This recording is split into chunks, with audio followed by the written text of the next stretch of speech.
to talk about septic tanks today. We get questions all the time, can a water softener drain into a conventional septic tank? And yes, it can. There was a study done 10-15 years ago, and they were saying, oh, you can't put discharge water from the water softener into a septic tank. That has been totally debunked, found out not to be true.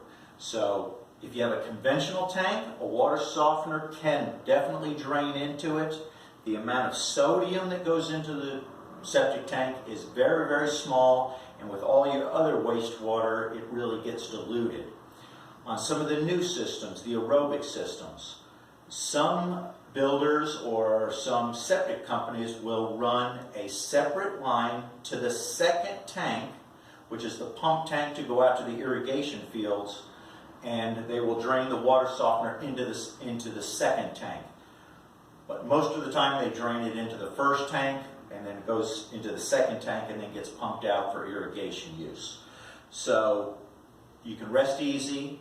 The water softener will not have adverse effects on your septic tank, whether it is conventional or whether it's the new style with aerobic systems. If you have any more questions, just reach out to us and we'll be happy to answer them. Thank you.